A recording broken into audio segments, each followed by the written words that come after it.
You will wear the veil, or you will wear nothing at all. Lady Miriam's voice was calm, almost pleasant, the way a woman speaks when she knows no one in the house will contradict her. She stood behind me in the mirror, pressing the last pin into the lace at my temple, and in the glass, I watched my own eyes disappear behind a curtain of grey thread. The royal ball is for the beautiful Cordelia. It is not a place for a girl the whole of London believes is diseased. I did not correct her. I had learned, at 17, that correcting Miriam only earned me another week without supper trays, another lock added to the east wing door. So I said nothing, and she smiled at my silence as though it were obedience, when it was only patience wearing obedience's face. My name is Lady Cordelia Ashworth, and for 3 years I have lived as a rumor in my own home. To the servants who remain loyal to my late father's memory, I am the young mistress who works beside them rather than above them. To the town, I am the Ashworth girl nobody has seen unveiled since her father's funeral. The one whispered to have a skin affliction so severe that Lady Miriam, my stepmother, keeps her hidden out of mercy. It is not mercy, it is arithmetic. My father's will left the Ashworth textile fortune to me outright on my 21st birthday, 4 months from now. Until then, as a widow serving as my guardian under the old inheritance statutes, Miriam controls every ledger, every deed, every shilling that bears our name. England passed the Married Women's Property Act only last year, granting wives the right to keep their own earnings and inherit in their own name for the first time in the nation's history. My father's solicitor tells me, quietly, that the new law changes little for my case. I am a ward, not a wife, but it has planted an idea in me that I cannot uproot, that the law is beginning, finally, to imagine a woman who owns what is hers. Miriam has other plans for the 4 months that remain. She has plans for my face, hidden under lace since the week my father was buried. She has plans for my hand, which she intends to sell to whichever suitor forgives a supposed disfigurement in exchange for a fortune he believes will be his to manage. And tonight, she has informed me, over the folding of linens I am no longer permitted to leave to the maids, that I will not be attending the royal ball, where the Duke of Ashcombe is expected to finalize a trade alliance that could restore what remains of my father's shipping interests. I did not argue. I only listened, and I began, once again, to plan. A brief word, dear reader, before the tale continues, as was the custom in the drawing rooms of old, where a hostess paused before the first dance to welcome her guests properly. Should this account hold your attention, I would be honored if you remained for its telling and left your voice among the company by way of comment, that I might know who has joined me at the ball. The morning had started the way most mornings started at Ashworth House, with the sound of Miriam's cane against the floorboards outside my door, 3 sharp raps that meant I was already late for whatever chore she had invented overnight. Cordelia, the linens. I was already dressed, veil pinned, hands raw from the previous day's washing, but I answered the door anyway, because a delayed answer cost more than the tiredness in my arms was worth. Good morning, Miriam. Good morning is generous of you, considering the state of the east parlor. She looked me over, the way she always did, as if searching for a reason to add another task to my day. The solicitor arrives at noon. You will remain upstairs. Mr. Whitlock is my father's solicitor. I have every right to be present when he discusses the estate. You have the right. I permit you, and I permit you none today. She turned before I could answer, her skirts sweeping the corridor like a verdict already passed. I went to the linens because refusing to buy anything, but my mind stayed on Mr. Whitlock and the ledgers he carried in his battered leather case. For 3 years I had caught fragments of those conversations through doors left carelessly ajar, mentions of shipping contracts sold below value, of accounts moved between banks with no clear purpose, of tenant rents collected twice in the same quarter. I did not yet have proof. I had only the discipline to remember every fragment and the patience to wait until the pieces made a shape I could hold up to the light. By midday, I had finished the linens and begun the mending, seated in the small alcove off the east parlor, where I could hear, if I kept very still, the murmur of voices through the connecting wall. Whitlock's voice was careful, measured, the voice of a man choosing each word as though it might later be repeated in a courtroom.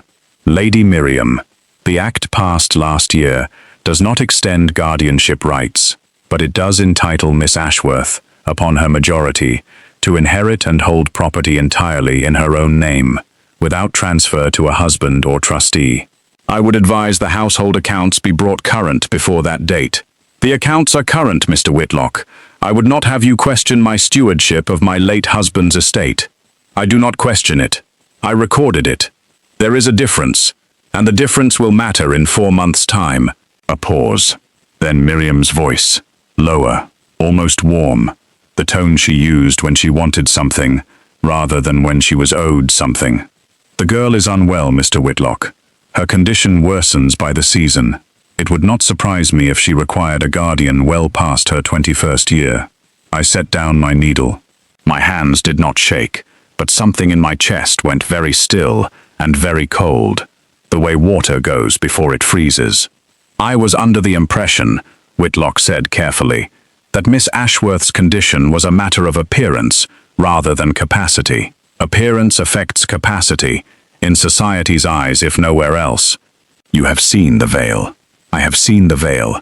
I have not seen beneath it, and neither, I understand, has anyone outside this house in 3 years. The silence that followed told me Miriam had not expected the solicitor to say so plainly what everyone in London whispered privately. I pressed my palm flat against the cool plaster of the wall, as though I could hold the moment there and study it later.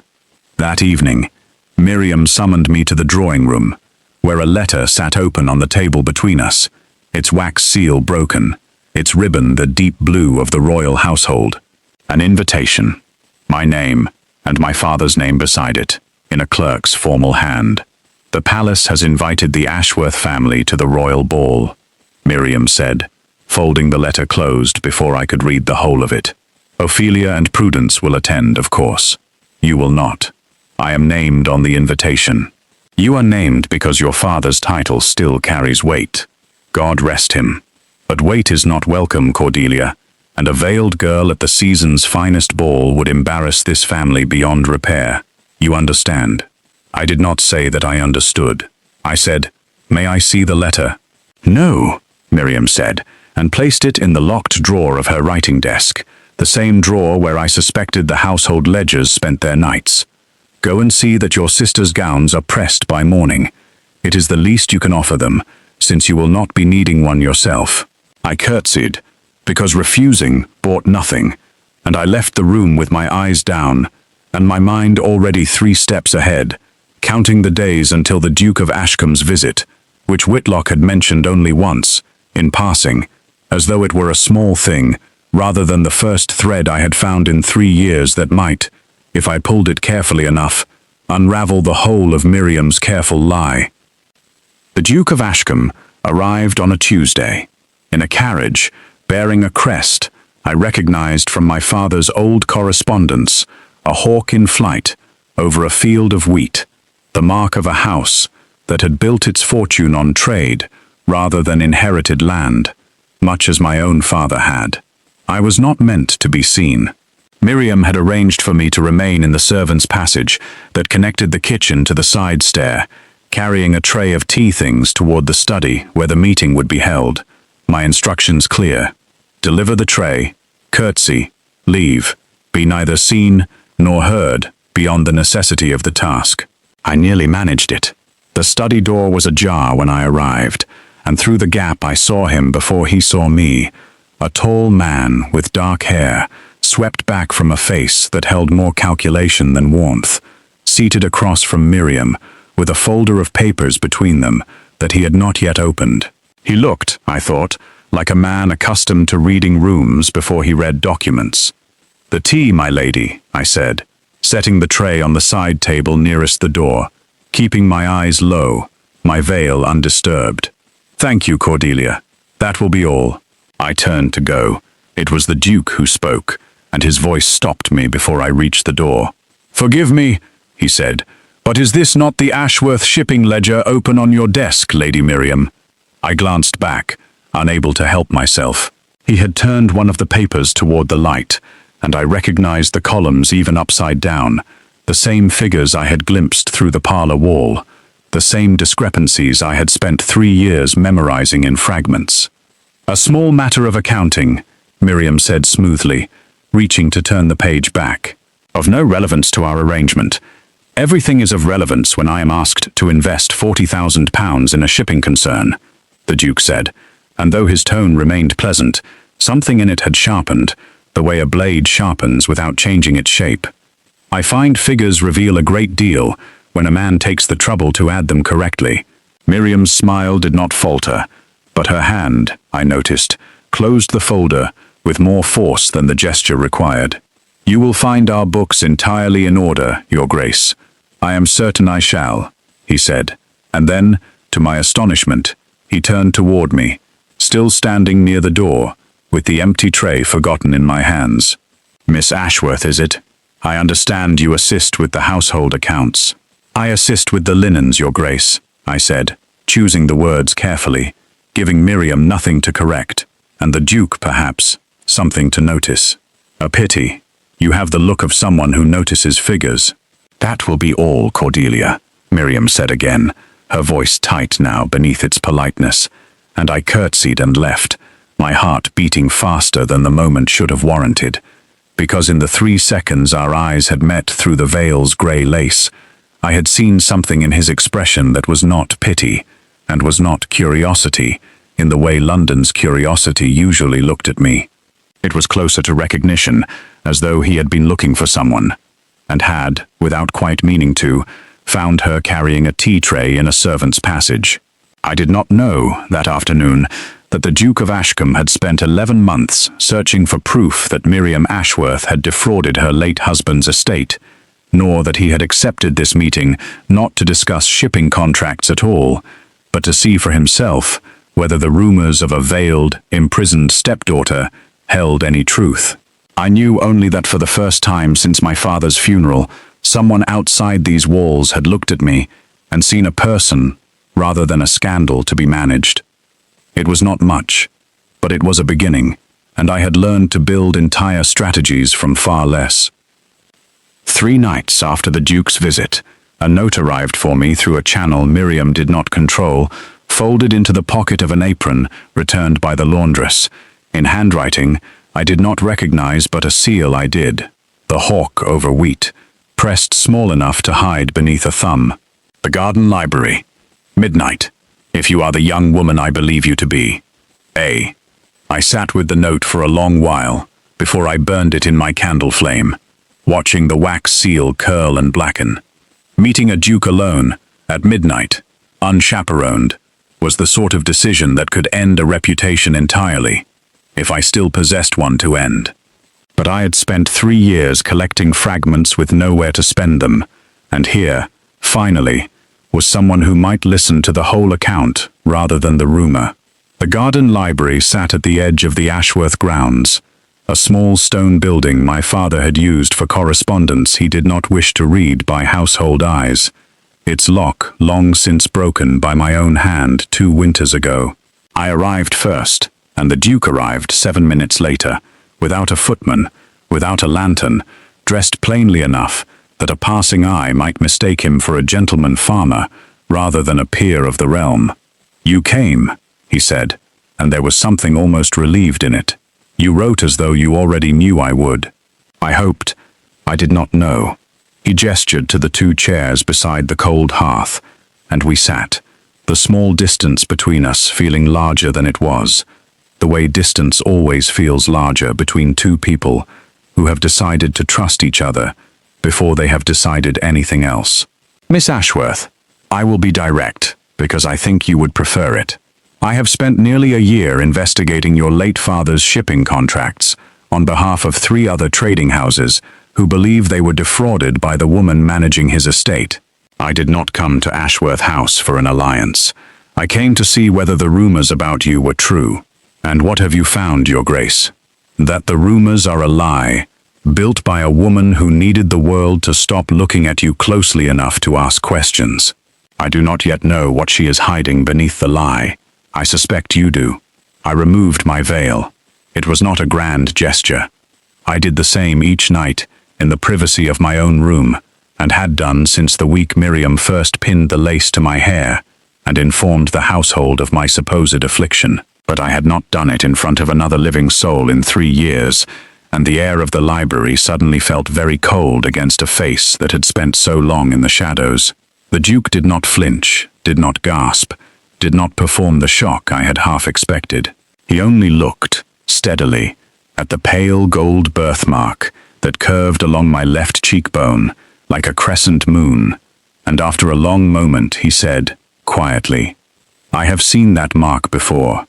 Once, in a portrait, in the palace archive, on the face of a princess, 3 generations removed from the current throne. It is a birthmark, nothing more. It may be nothing more, or it may be the reason your stepmother has hidden your face from every eye in London that might recognize a bloodline mark when it sees one." He leaned forward, and in the low light, his composure cracked, just enough to show the intensity beneath it. "Miss Ashworth, I do not offer help lightly, and I do not offer it out of pity. I offer it because I believe you have spent 3 years building a case against a woman who believes you are too broken to ever present it. I would like to be wrong about how long that takes. What you propose? The royal ball, in 6 weeks' time. Every solicitor, banker, and magistrate who matters to your case will be present in one room.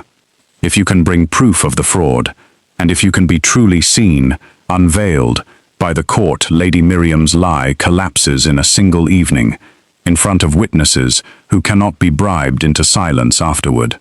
I am forbidden from attending." "Then we will have to change her mind," the Duke said, "or go around it entirely."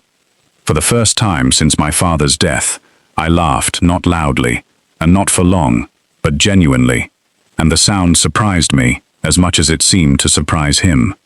"You make it sound simple, Your Grace. I make it sound possible. That is rather different from simple, and I suspect you already know the difference better than I do. I began where every good case begins, with the smallest details, the ones a careless woman assumes no one is patient enough to notice. Miriam kept the household ledgers in the locked drawer of her writing desk, but she was not so careful with the correspondence that arrived from the shipping agents, which passed briefly through my hands each morning as I sorted the household post before delivering it to her sitting room. I began copying dates, names, sums, on scraps of paper hidden inside the lining of my sewing basket, where Miriam had never once thought to look, because a basket of mending was beneath her notice, the same way I had spent 3 years being beneath her notice. The pattern, once I laid the fragments side by side, was not subtle. 3 shipping contracts, each sold to a rival trading house for a fraction of their worth. Each sale recorded in the ledgers as a loss due to storm damage that the harbour records, which I obtained through a note, passed to a former Ashworth footman, now working the London docks, showed had never occurred. Tenant rents from the Yorkshire properties, collected twice each quarter, under 2 different account names, one of which traced back to a bank in Miriam's maiden name. And beneath all of it, a pattern of dates that placed every fraudulent transaction within days of my father's declining health, as though Miriam had begun planning for his death before he had finished dying. "This is not carelessness," the Duke said, 3 weeks into our secret correspondence, as we sat once more in the garden library with my collected proof spread across the table between us. "This is a woman who has done this before." "What do you mean?" "I made inquiries into Lady Miriam's history before your father married her. She was widowed once already, to a merchant in Bristol, whose estate was smaller than expected by the time probate concluded. No charges were ever brought. No one thought to look closely enough. The cold in my chest had become familiar enough by then that I no longer flinched at it. My father married a woman who had already done this to someone else. Your father married a woman who was very good at not being caught. You are the first person patient enough to catch her." I gathered the papers carefully, returning them to the false bottom of my sewing basket, and allowed myself, for one unguarded moment, to feel the shape of what we had built together proof, real and documented, that no locked drawer could erase, and no accusation of illness could dismiss. It is not enough yet.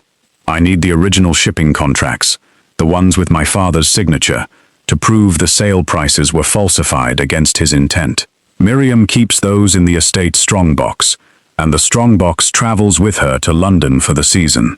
Then we will need to be in London for the season as well, the Duke said, which returns us to the matter of the ball, and the matter of a veiled young woman who has been forbidden from attending it. I have 4 months until my majority, Your Grace, and Miriam has already begun suggesting to Mr. Whitlock that my condition may require guardianship past that date. I do not believe she intends to let me reach 21 with my inheritance intact, veil or no veil, ball or no ball. Then we do not have 4 months, he said. We have 6 weeks, and a ball, and whatever courage you have been saving for the right evening to spend it. Miriam discovered the note 3 days before I expected her to look for one. In the pocket of a cloak I had thought safely hidden. In handwriting she recognized on sight, because she had, I later learned, been intercepting the Duke's household correspondence for weeks, suspicious of his continued interest in a family that had nothing left to offer him but scandal. She did not shout. Shouting was for women who had not yet learned that silence frightened better than volume ever could. You have been meeting the Duke of Ashcombe, she said, standing in the doorway of my room, with the note held between 2 fingers, as though it were something diseased, alone, at night, in my garden library. It is my father's garden library. Your father is dead, Cordelia, and everything that was his is now mine to manage, until the law says otherwise. She stepped inside, closing the door behind her with a click that felt louder than it was. What have you told him? Nothing you would not want him to know, I said, which was true in the narrowest possible reading of the words, and Miriam studied my face for a long moment, searching, I think, for the fear she had trained into me since I was 14 years old, and had not yet learned to hide it as well as I had learned since. I have arranged a marriage for you, she said finally. Lord Pemberton has agreed to overlook your condition in exchange for a settlement I have already begun negotiating. The wedding will take place within the month, before your birthday, before this ridiculous flirtation with a duke, who is only entertaining you out of curiosity, becomes an embarrassment to us both. Lord Pemberton is 60 years old and buried 2 previous wives. Lord Pemberton is willing, which is more than most men can say of a girl hidden behind a veil for 3 years. You will marry him, and upon the marriage, your inheritance transfers to his management, as is customary, and this entire unpleasant chapter of my life will finally be finished. I understood, in that moment, precisely what Miriam feared. Not the Duke, not a scandal. She feared the 4 months remaining until my majority, and she had decided that a swift marriage, before the Married Women's Property Act's protections could apply to anyone Miriam had not already maneuvered around, was the fastest way to move my inheritance permanently beyond my reach, and into the hands of a husband she could, I did not doubt, quietly manage as thoroughly as she had managed my father's estate. And if I refuse, you will not refuse. You will be locked in this room until the wedding, if that is what obedience requires, and you will thank me eventually, when you understand that no other man in England would take a bride with your face. She left before I could answer, and I heard the key turn in the lock from the outside for the first time since I was a child, the sound of it settling into my chest, like a verdict I had not been permitted to argue against. But I had spent 3 years learning patience, and patience, I had discovered, was only courage that had not yet found its moment. I went to the window, to the trellis my father had built for a rose garden, long since gone to weeds, and I began, quietly, to plan my escape. Hannah had been the Ashworth housekeeper since before my mother's death, and though she answered to Miriam by day, her loyalty had never once transferred with her wages. It was Hannah who slipped a spare key beneath my door 2 nights after the lock turned, wrapped in a scrap of paper that read only, "The ball is in 5 days. The gown is already in the garden library. Go with God, child." I did not ask how she had managed either the key or the gown. Some kindnesses are better received than questioned. The night of the ball, I waited until the house had gone fully quiet, until even Miriam's restless pacing in the room below had stopped. And then I used the key, and the trellis, and the quiet, patient courage I had been saving, and I climbed down into my father's dead rose garden, in my nightclothes, carrying my sewing basket, and its false bottom of evidence pressed against my chest, like something sacred.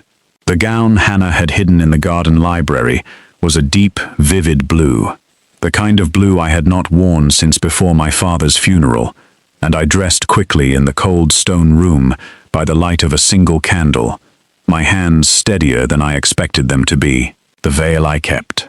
Not because Miriam demanded it any longer, she had no power over me in this stolen hour, but because I intended to remove it myself, at the moment of my own choosing, in front of the exact people who most needed to see what lay beneath it. The Duke's carriage waited at the edge of the property, exactly where his note had promised it would be, and when I climbed inside, breathless and unveiled for the length of the ride, he looked at me the way he had looked at me in the garden library weeks before, steadily, without performance, as though my face were simply a fact he had already decided to accept, rather than a mystery he needed to solve. "You came," he said, echoing his own words from that first midnight meeting. "You wrote as though you already knew I would," I answered, and something in his expression, briefly, was almost a smile. "Do you have the proof?" "I have the household ledgers, the harbor records, and the correspondence tracing the second account to her maiden name. I do not yet have the original shipping contracts. Those remain in her strongbox. The strongbox travels with her tonight. My solicitor has already arranged a discreet inspection of the cloakroom where such things are typically stored during a ball of this size. If your stepmother has brought it to London as we suspected, we will have our proof before the evening ends." I looked down at my gloved hands, folded carefully in my lap, and allowed myself, for the length of one breath, to feel the fear beneath the courage. Not fear of Miriam, not any longer, but fear of the version of myself that had spent 3 years, small and quiet and patient, and was now expected, in a single evening, to become someone entirely unveiled in front of the whole of London society. "What if it is not enough?" I asked. "What if I show them my face, and the mark, and the evidence, and it changes nothing?" "Then it changes nothing tonight," the Duke said, "and we gather more proof tomorrow, and the night after, until it does. But Miss Ashworth, Cordelia, I do not believe, having watched you build an entire case out of fragments smuggled past a locked drawer for 3 years, that you are the sort of woman who stops, simply because one evening does not go as planned." The carriage turned toward the lit windows of the palace, and I let his certainty steady me, the way a hand steadies a candle flame against the wind, and I did not look back toward Ashworth House, not once, for the whole of the ride. The palace ballroom was lit by 100 candles, gathered beneath crystal, and the light fell across silk and jewels and powdered faces in a way that made the whole room glow, like something out of a painting my father used to keep in his study. I had not stood in a room this bright, this full of watching eyes, in 3 years, and beneath my veil, I felt every one of those years pressing against my ribs.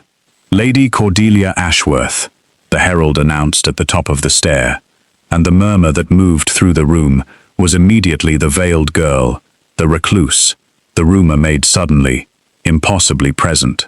I did not falter.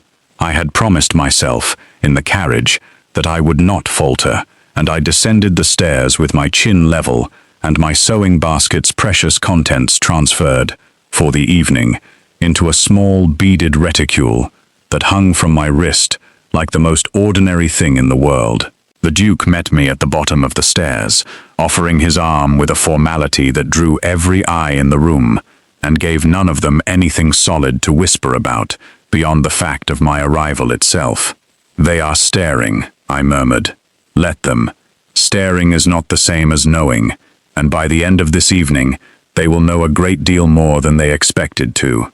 We moved through the room slowly, and I felt, for the first time in years, the strange thrill of being looked at without being reduced to curious eyes, rather than pitying ones, questions, rather than settled conclusions. A dowager duchess asked, with more courtesy than I expected, whether I found the London air agreeable after so long away from society. A young viscount, clearly encouraged by his mother, asked me to dance, and I accepted, and for 3 minutes of a waltz, I allowed myself to simply be a girl in a blue gown at a ball, with no ledgers, and no locked doors, and no stepmother's cane against the floorboards. It could not last, of course. Nothing that good ever lasted long enough in a house like the one I had escaped from that night, and I saw the moment it ended in the sudden stillness of the crowd near the ballroom's east doors. Miriam arrived fashionably late as always, freezing mid-step at the sight of a veiled figure in blue, dancing in the center of her stepdaughter's forbidden ball. "She has seen me," I said, as the waltz ended, and the Duke's hand found my elbow, steady and sure. "Then let her come," he said. "We are ready for her." Miriam crossed the ballroom floor with the particular fury of a woman who has spent years constructing a lie and watched it collapse in the space of a single dance. "Cordelia." Her voice was pitched low, meant for my ears alone, though the crowd around us had already begun to notice the tension beneath her smile. "You will come with me now, before you embarrass this family beyond any repair." "I do not believe I will. You are unwell. Everyone here understands that your condition affects your judgment. It would be a kindness for you to leave quietly before you say something you cannot take back. The only condition affecting my judgment tonight, Lady Miriam, is 3 years of clarity you worked very hard to prevent." The color drained from her face, but she recovered quickly, reaching for my arm with a grip I recognized from a dozen quiet corridors at Ashworth House, the kind of grip that had always, before tonight, been enough to move me exactly where she wanted. "Guards, this girl is unwell and requires an escort home." 2 of the palace footmen began to move toward us, and for one terrible moment, I felt the old fear rise, the instinct, trained into me since I was 14, to go quietly, to make myself smaller, to avoid the scene rather than survive it. But the Duke stepped forward before the footmen reached us, and his voice, when he spoke, carried across the stilling room with the authority of a man who had never once in his life needed to raise it to be heard. "Lady Miriam Ashworth, I would advise you to release your stepdaughter's arm before the magistrate standing 3 feet behind you has cause to note it in his report." Miriam's grip loosened, her eyes darting to the man beside the Duke, a solicitor in the sober dress of the legal profession, whom I recognized, with a rush of something close to triumph, as the same magistrate who had overseen the probate of Miriam's first husband's estate in Bristol, brought tonight at the Duke's arrangement to witness exactly this moment. "What report?" Miriam's voice had lost its practiced smoothness entirely now. "This is a family matter." "It was a family matter," I said, "when it was only my inheritance you were stealing. It became rather more than that when I discovered you had done the same thing once before, in Bristol, to a husband who died believing his estate would pass to his own children." The ballroom had gone entirely silent now, the orchestra faltering into stillness, the whole glittering crowd turning toward the small circle where Miriam stood, with her hand still half raised, toward an arm she no longer had permission to take. "Show them," the Duke said quietly, close enough that only I could hear him. "The evening, and every evening after it, belongs to whatever you choose to reveal tonight." I reached up, unhurried, and unpinned the veil myself, letting the grey lace fall away in my own hands rather than someone else's, and I felt, in the space of that single motion, 3 years of hiding come to an end in front of the entire assembled court. The gasp that moved through the room was not the horror Miriam had spent years promising it would be. It was surprise, plain and simple, at the ordinary, unremarkable fact of my face, unblemished but for the pale gold crescent along my cheekbone that had marked me since birth.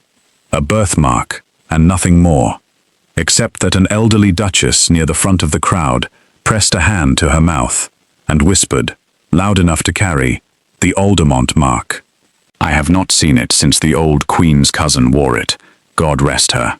A family resemblance, the Duke said smoothly, before the whisper could grow into something larger than the moment required. Though I understand the resemblance is a matter for the palace genealogist, rather than this evening's business.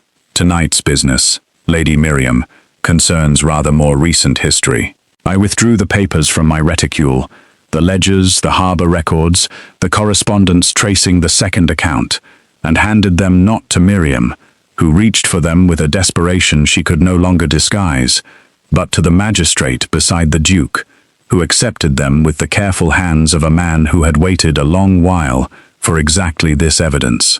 These documents prove that Lady Miriam Ashworth falsified shipping losses, diverted tenant rents through an account under her maiden name, and misrepresented my medical condition to the family solicitor in an attempt to extend her guardianship beyond my legal majority, I said, and my voice did not shake, though my hands, hidden in the folds of my gown, pressed tightly against each other.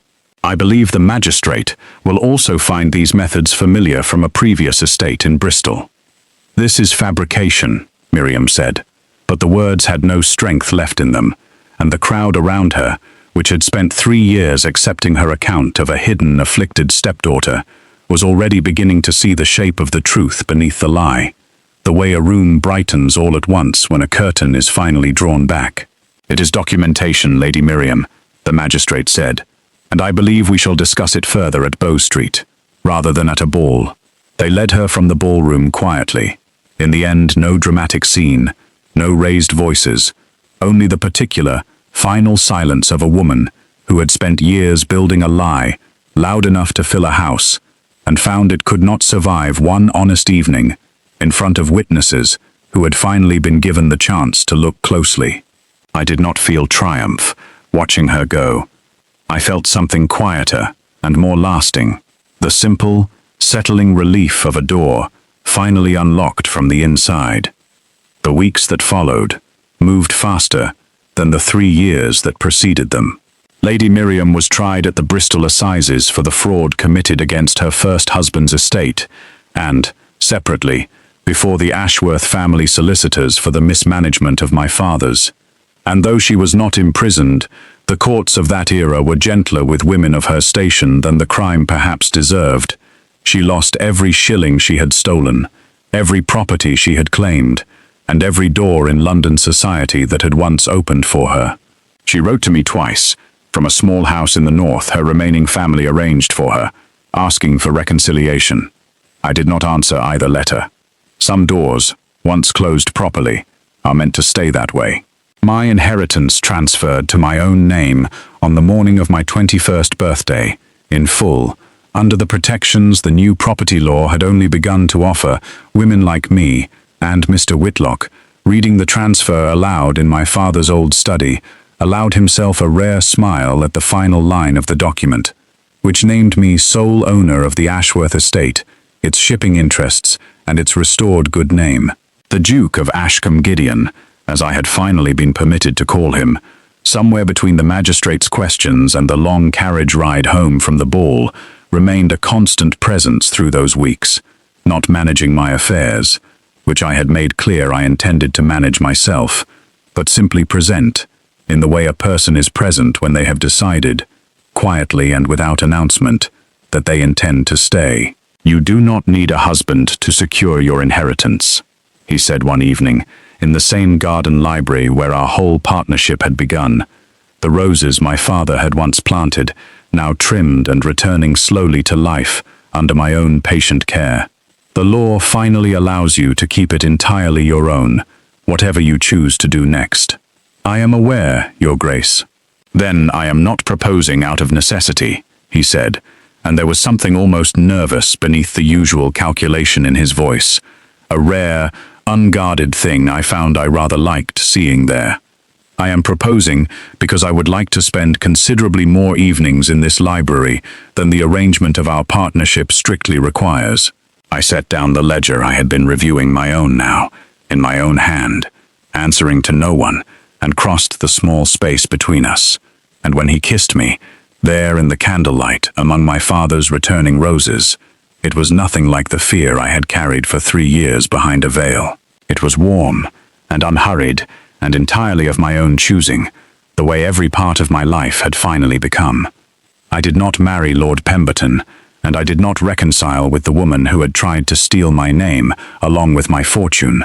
I married, 6 months later, a duke who had first seen me clearly through a servant's passage doorway, and I kept my father's shipping fortune in my own name, exactly as the law now allowed, and exactly as I had spent 3 patient years insisting it eventually would be.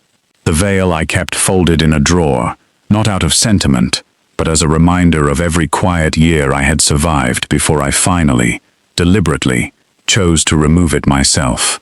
Before we close the book on Ashworth House for good, if you have made it this far with me, thank you, truly. Stories like Cordelia's take a long time to tell properly, and I love knowing who is still here with me by the end of one. Subscribe to see how this unfolds, and comment where you're watching from. I will love to say hello to you, just to know how far our story is going.